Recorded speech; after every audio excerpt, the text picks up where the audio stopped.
BBC ትግርኛ ድሕሪ 20 ደቂቃ ክጅምርዩ ንክትከታተሉና ንዕድም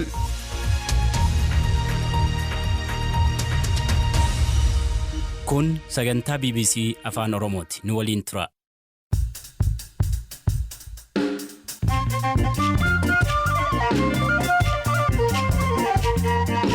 Ashamaakam oltan sagantaan raadiyoo BBC afaan Oromoo eegalee kan har'aaf qixeessineen Abbaan Alangaa himatawwan obbo Taayyee Danda'aa haaraa fooyyessee dhiyeessu. Qabiin kusun ashaashiloo qarwal. Abbaan Alangaa bu'uura ajaja mana murtii kanaan dura kennameen himata tokkoffaa sana fooyyessee dhiyeesseera. Manni murtii yaada amantaa fi waakkii yoo qabaatan obbo Taayyee gaafateera. Dogoggora Tiraamp shanan abbayyaa fi hidha abbayyaa irratti dubbatan. Egypt and Ethiopia were going to fight over a dam and I got them to stop. Masrii fi Itoophiyaan sababa hidha ijaarameen wal waraanuuf turan akka dhaabaniin godhe. Odeessaalee gaggabaaboo fi ispoortii dabaaluun sagantichaa Firaa'ol Balaa dhiyeessa nu faana bu'a.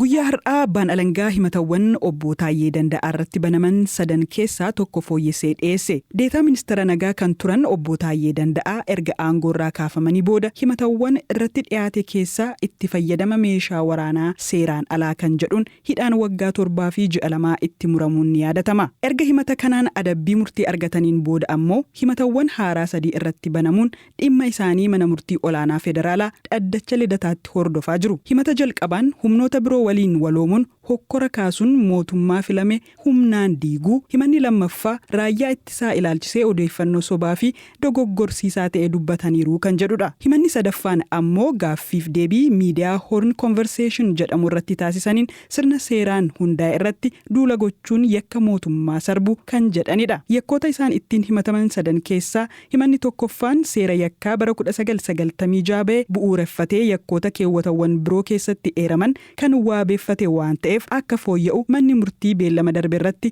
jala murtii kennee ture. Abbaan Alangaa himata kana fooyyessee akka dhiyeessu bu'uuruma ajajameen beellama har'aa irratti himanni kun fooyya'ee dhiyaachuu abukaatoon obbo Taayyee Danda'aa obbo Abarraa Nugus himaniiru. Qabiin kusun ashaashiloo qarwal. Abbaan Alangaa bu'uura ajaja mana murtii kanaan dura kennameen himata tokkoffaa sana fooyyessee dhiyeesseera. Himanni fooyyee kun nuus nu dhaqqabeera. Himannichi dhaddacha irratti erga dubbifameefiin boodas manni murtii yaada amantaa fi waakkii yoo qabaatan obbo Taayyee gaafateera. Obbo Taayyeen yaada amantaa fi waakkii yoo qabaatan manni murtii gaaffii dhiyeesseef waan biraa osoo hin dubbatin callisaan mormaniiru. Abbaan Alangaa callisa isaanii kana akka mormanitti haa ilaalamu jedhee manni murtiis kanuma fudhateera. Obbo Abarraan seera fooyya'ee dhiyaates akkasiin ibsaniiru. Kanaan dura himanni irratti dhiyaatee ture obbo Taayyeen olola garee hidhattootaa deeggaru adeemsisaniiru kan jedhu ture. Abbaan Alangaa keewwata seeraa irratti eerame dimshaashaan osoo hin taane seera baaqee obbo Taayyeen ittiin himatu akka dhiyeessu gaafatamee ture. Kun seera yakkaa bara 1996 ba'e keewwata 257 irraa gara keewwata 238 keewwata xiqqaa tokkotti fooyyeera. Seerri yakkaa keeyyanni fooyyee kun heera mootummaa fi sirna heera mootummaan hundaa'e humnaan diiguu kan jedhuu fi qabiyyee hedduu kan of jalatti hammatee jira. Gama kaaniin ammoo beellama darbe irratti manni murtii obbo Taayyeen cancalaan osoo hin hidhamin mana murtii akka dhiyaatan ajajus har'a yeroo beellama mana murtiif dhufuuf jedhan harka isaanii hidhuuf gaafatamanii diduu dhaddacha irratti ibsuu abukaatoon isaanii himaniiru.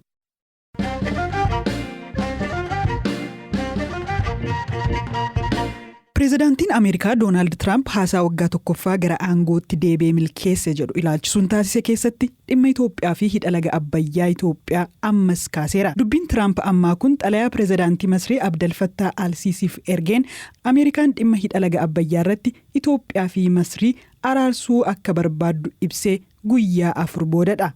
Doonaald Tiraamp yeroo garaagaraatti dubbii dhimma Abbayyaa fi hidha Abbayyaa irratti dubbatuun ni dogoggora. Ammayyuu ittaana kana qopheesseera.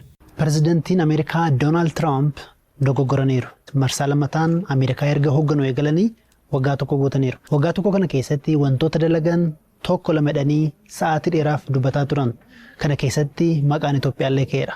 Pireezidaant Tiraamp Itoophiyaa fi Masrii irra deebiin araarseera waraana keessaa baaseera jedhanii dubbataniiru. Egypt and Ethiopia were going to fight over a dam, and I got them to stop. Masrii fi Itoophiyaan sababa hidha ijaarameen wal waraanuuf turan akka dhaabaniin godhe. Hidha yaa'a bishaanii laga xiqqaa Naayil jedhamurraa dhufu dhaabuu Itoophiyaa keessatti ijaaran. Ani yeroo hundaa Naayil akka Masrii keessa ta'ettan yaada. Naayil piraamidoota waliin bareeda. Isaan garuu ni hidhan. Hidhaa kana eenyu akka kaffale beektu? Yuunaayitid Isteetidha. Akkan yaadutti addunyaa irratti hidha guddichaadha. Akkamiin kuni ta'ee jedheen dubbadhe. Maaliif kana goone? Maallaqaan gargaara. Biyyi kuni hin beeku tarii pirezidaantii Rippaabilikaanii garuu natti hin fakkaatu. Garuu Deemokiraatii natti fakkaata. Waan fokkuu dalagan. Masriin bishaan gaa Naayil keessaa hin qaban. Bishaan kana bashannana, daawwannaa fi turizimiif fayyadamu. Sababa isaa hin beeku hidhaa guddaa ijaaran. Asirratti amma waan dalaguun qaba. Inni jalqabaa Tiraamp kan isaan dubbatan waraana dhaabuudha. Dhuguma biyyoonni lamaan dhimma hidha Abbayyaan waggoota 13 oliif marii gaggeessaa turan. Marii kanaanis waliin galle yookiin immoo walii galtee irra hin geenye.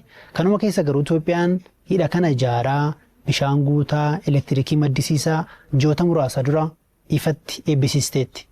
Waggoota dheeraaf Masrii fi Itoophiyaa gidduu kan ture muddama dippiloomaasii malee waraana miti. Dhuguma yeroo adda addaatti walitti dhaadachuun gama biyyoota lamaanii dhaga'amaa tureera. Inumaa dhiyooyyuu pirezidaantiin Tiraamp biyyoota lamaan kan araarsuudhaaf akka qophii qaban ifatti dubbataniiru. Itoophiyaan deebii kennuudhaaf baattu Masrii fi Sudaan waamicha Tiraamp kana fudhataniiru. Kanaaf dubbii Tiraamp kana gaafa laallu biyyoota lamaan gana gidduu waraanni akka hin jirre ifatti mul'ata jechuudha. Lammaffaa Tiraamp dubbii isaanii keessatti maal jedhanii? Itoophiyaa keessatti hidha bishaanii laga xiqqoo Naayil jedhamurraa hidha dhaabuu ijaaraneedhaan. As keessatti wanni Tiraamp dubbatan tokko jira. Dhuguma hidhi Itoophiyaa keessa ijaarameera. Ifattis eebbifameera. Dubbii Tiraamp keessatti laga xiqqoo Naayil jedhamurraa jedhan. Garuu dhugaadha kun odeeffannoowwan garaagaraa irraa gaafa laallee kun dhugaa kan taane ifatti mul'ata. Akka ragaaleen garaagaraa agarsiisanitti lagi Abbayyaa addunyaarraa Afrikaarraa yoo miti laga dheeraa jedhamuun beekama. Fageenyi isaas kiiloomeetira 6,600 olidha. Kan Itoophiyaa keessaa ba'ee Sudaan akkasumas immoo Masrii achi keessaa ba'ee immoo galaana Meeditiraaniyaan seenu jechuudha. Sadaffaa Tiraamp dubbii isaaniin bishaan gaa Naayil keessaa hin qabdu jedhan. Irra deddeebiin dubbii dubbataniin Masriif akka oogan yookiin immoo Masriin haala yaaddeessaa keessa akka jirtu dubbataniiru. Hidhi Itoophiyaan ijaartee humna elektiriikii maddisiisa. Humna elektiriikii maddisiisis immoo akka gara Sudaanii fi Masriitti ce'u aangawoonni Itoophiyaas dubbataniiru, ekspertoonnis kan irra dubbataa turan. Masriin kana dura yaaddoon isheen ibsataa turte hidhi Itoophiyaan ijaartu hamma bishaanii na bira ga'u hanqisa jette malee bishaan sana hudhee hambisaa hin jenne. Tiraamp garuu dubbii isaaniin hidhi kun akka bishaan Itoophiyaa keessa hanqisu warri Masrii immoo akka rakkoo keessa jiran irra deddeebiin dubbataniiru. Kanaafuu dubbiin Tiraamp inni kunillee dogoggoraa jechuudha. Arfaffarra geenyeerra. Tiraamp waggaa darbe keessatti wantoota raawwatan yeroo ibsan wanni isaan ibsan tokko immoo waa'ee hidha Itoophiyaan ijaarte irratti Ameerikaatu maallaqaan tumsee jedhanii dubbatan. Dhimmi kun lammiilee Itoophiyaa gurra bu'ee ture ji'oota muraasa durallee jechuudha. Pirezidaantiin Tiraampis irra deddeebiin dubbataa turan dhimma kana. Namni baay'ee kan beeku lammiileen Itoophiyaa maallaqa ofii isaaniin tumsanii hidha kan akka ijaaranidha. Tiraamp immoo akka Ameerikaan tumsite irra deddeebiin dubbataa turan. Aangawoonni Itoophiyaa kallattiin dubbatanii beeku yookiin deebii kennanii beeku. Fakkeenyaaf ji'oota muraasa dura waajjira qindeessaa ijaarsa hidha Abbayyaarraa deebiin kenname jira. Dubbiin Tiraamp dogoggoraa jedhaniiru. Irra deebiidhaanis Ameerikaan yoo maallaqaan fandii yookiin immoo tumsitee jiraatte ragaa dhiyeessitu jedhanii dubbataniiru. Shanaffaarra geenyeerra. Tiraamp dubbii isaanii maal jedhanii akka yaadutti addunyaarraa hidha isa guddichaadhaan. Dhugaadhaa hidhi Abbayyaa Itoophiyaan ijaarte Afrikaarraa guddaadha. Garuu addunyaarraa miti. Kanaaf wanti irraa hubatamu dubbiin Tiraamp keessumaa waa'ee hidha Abbayyaa, waa'ee Itoophiyaa, waa'ee laga Abbayyaa dubbatan akka dogoggora ta'edha.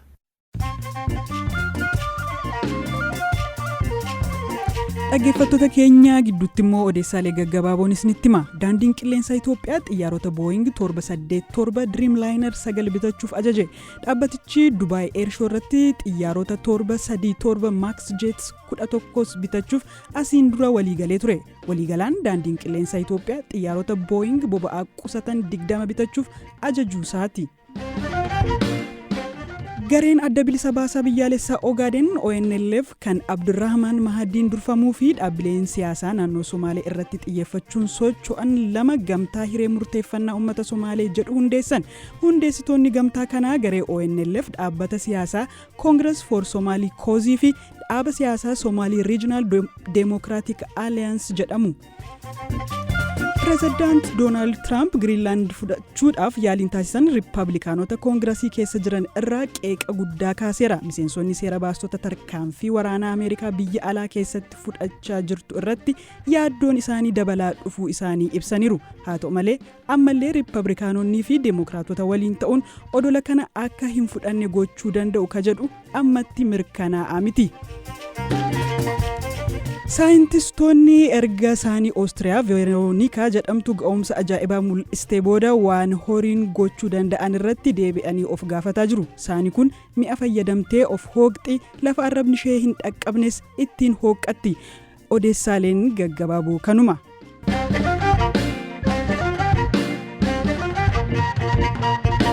Itoophiyaan buufata xiyyaaraa idil addunyaa Bishooftuu waggaatti imaltoota miiliyoona 110 keessummeessuu fi Afrikaatti tokkoffaadha jedhame ijaaruu jalqabdeetti. Buufatni xiyyaaraa baasii doolaara biiliyoona 12.5 gaafatu kun lafa hektaara 3,500 irratti ijaarama. Yeroo buufata xiyyaaraa kana ijaaruun ministeera muummee Abiy Ahmed dabalatee aangootaan jalqabsiifametti dubbii ijoo ta'an keessaa tokko waa'ee arkitekti Zahaa Hadiididha. Zahaa Hadiid ogummaa ijaarsaan wal qabatee ogeeyyii bebbeekamoo addunyaa keessaa tokko yoo taatu garee gorsitootaa diizaayinii buufata xiyyaaraa Bishooftuu keessaa tokko kan Zahaan hundeessite Zahaa Hadiid Arkitektis jedhamudha. Dubartiin jabduun dhaabbanni ishee buufata xiyyaaraa Bishooftuu waliin ka'e kun eenyu? Hamza Hussein kana qopheesseera.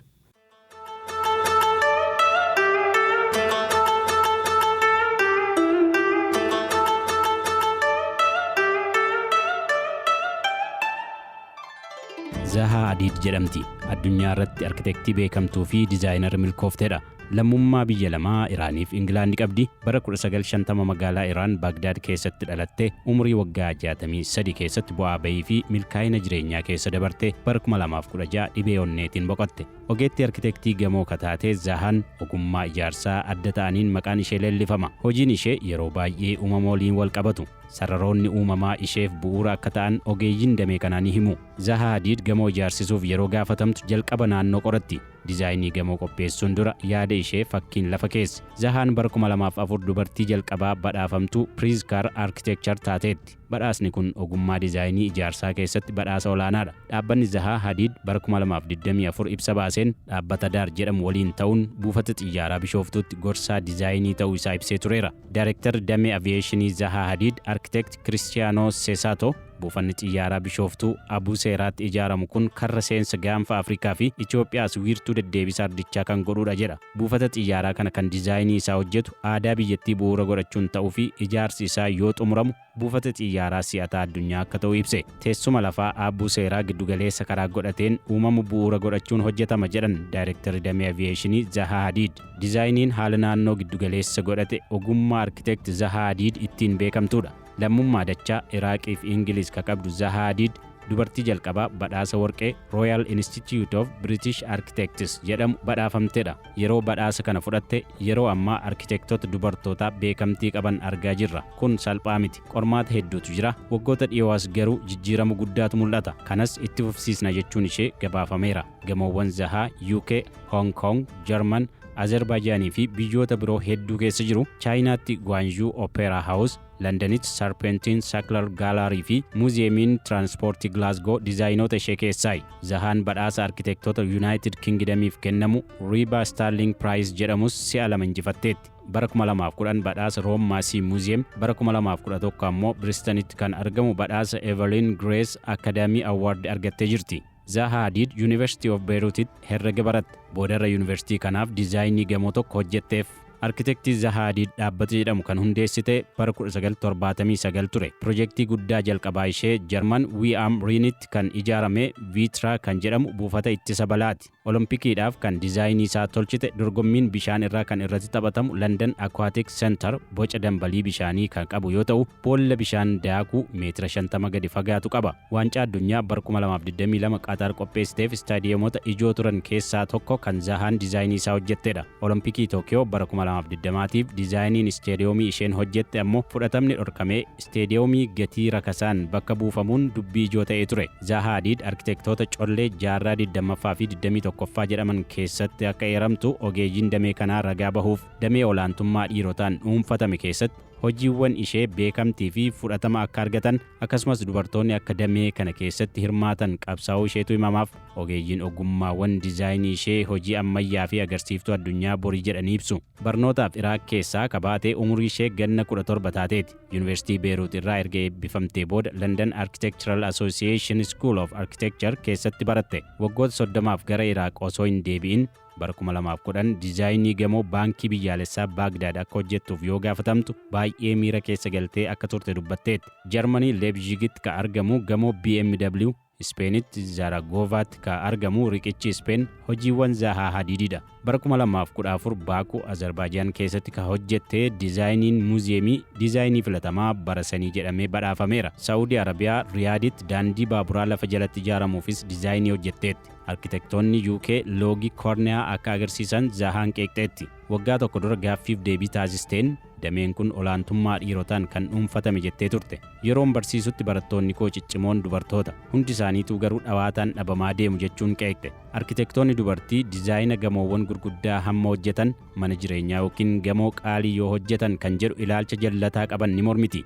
Dubartii ta'ee gamoo bareedaa samii tuqu hojjechuu akkan danda'u sirriittan mirkaneessa. Hojii dhiirotaa qofa jedhee hin amanu jechuun dubbattee turte.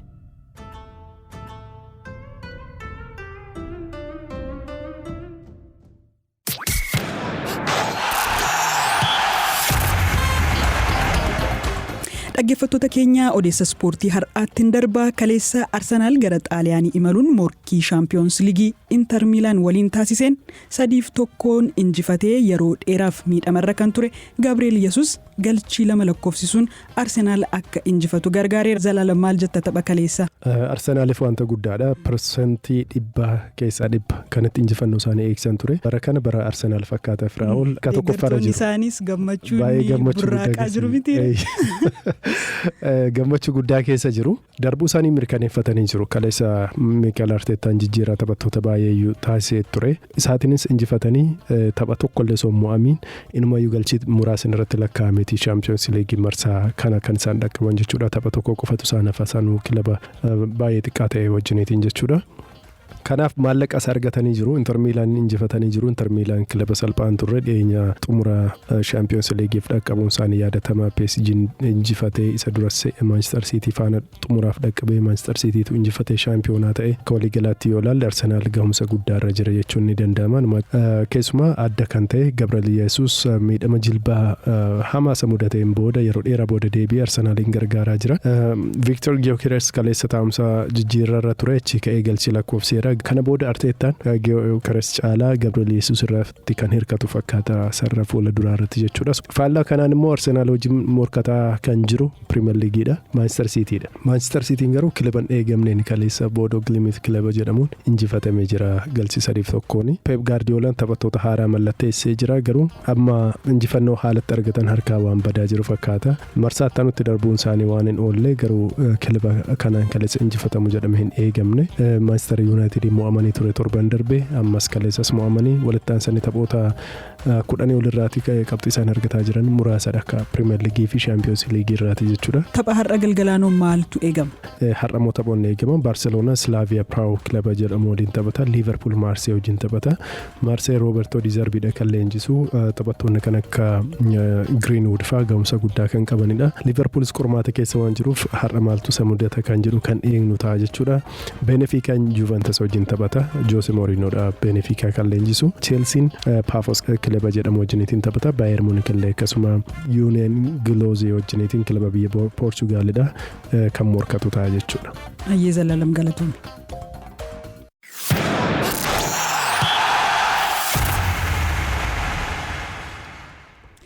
dhaggeeffattoota keenya kan har'aaf qixeessinee goolabnee sagantaa keenya har'aas Biraanuu Gammachuu qopheesseef Raa'ol Balaayii dhiyeessaan ture. Odeessaalee keenya dabalataa yuutuubii, waatsaap, marsariitiin hordofuu dandeessu. Waan nu dhaggeeffattaniif galatooma. Gaaritti bulaa.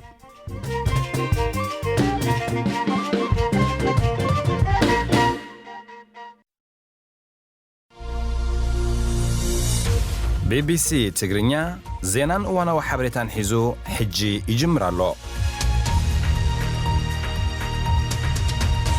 ዝኸበርኩም ሰማዕትና ንፈነውና ክትከታተሉ